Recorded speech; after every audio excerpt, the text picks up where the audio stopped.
It is a dangerous year for some Northwest Indiana residents and the people who serve them. In the past 2 months, 2 area police officers have been killed: Gary Patrolman Jeffrey Westerfield and Maryville Patrolman Nicholas Schultz. But in one Northwest Indiana city, reported crime is at its lowest level in 2 decades, in part because officers are taking some old school tactics to the streets. They're not taking public safety threats sitting down. Do you have any concerns at this time? No, I'm good. This week, business owner Ruben Alamillo got a talking to by East Chicago police. So this is a non-confrontational type of community? Standing outside his record shop on Indianapolis Boulevard, he says it's a chat long overdue. Well, it's a good thing. I think they need to go in there and show a little bit more presence. That's why, a lot of these guys are running around with guns because, I don't feel that there's enough police presence, as far as in the neighborhoods. You see them on the main streets and stuff like that, but, I don't feel that these guys are not intimidated. East Chicago police and members of the Region's STOP team canvassed several blocks on East Chicago's business area. It's a practice that's been repeated every few weeks this year, and a dialogue meant to be a deterrent to crime. We got feedback that they feel a lot more safer. They feel that it's a good thing that the police department is going out there. Sometimes the feedback is that they feel a disconnect with law enforcement and the community, like us against them. Sergeant Juan Beltran, a 20-year veteran with East Chicago Police, says by taking the office outside, he's able to talk about everything from gang violence. We feel that most of them are gang related.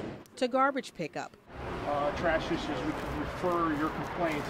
Beltran says it's a chance to take a pulse of the community. So you get to know the demographics of the community, economic-wise, transient-wise, where before it used to be a lot of homes, now they're converting them into apartments.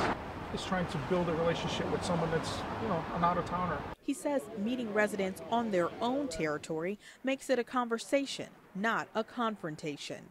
Here, the law enforcers do most of the listening.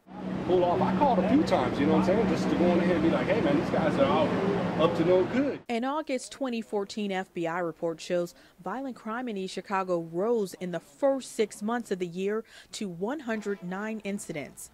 In a city blog post, Chief Mark Becker says the city has experienced fewer property crimes in that same time, down from 775 to less than 600.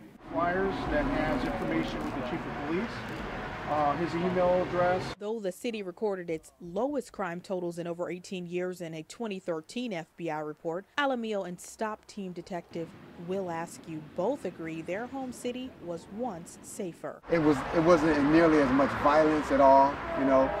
You can leave your bikes out all day. You can leave your car doors unlocked. Askew says he knows how to talk to residents who have been victims of violent crime because he was once one of them. What really pushed me to be a police officer because my mom was murdered in 1995 in Gary, Indiana.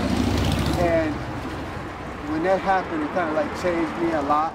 But they actually monitor it on a daily basis. It was almost like therapy for me, being a police officer. Can detail so we can follow up independent investigation. Me being out here in the streets all day, 8 hours, 16 hours a day, it seems like I am helping prevent those things from happening. I have a sense of purpose and mission. In Judaism, we call it a mitzvah. So it's to do a good thing within the community and everything else. East Chicago police also say residents don't have to wait to be contacted by authorities. They remind people there's also an anonymous tip line at 219-391-8500.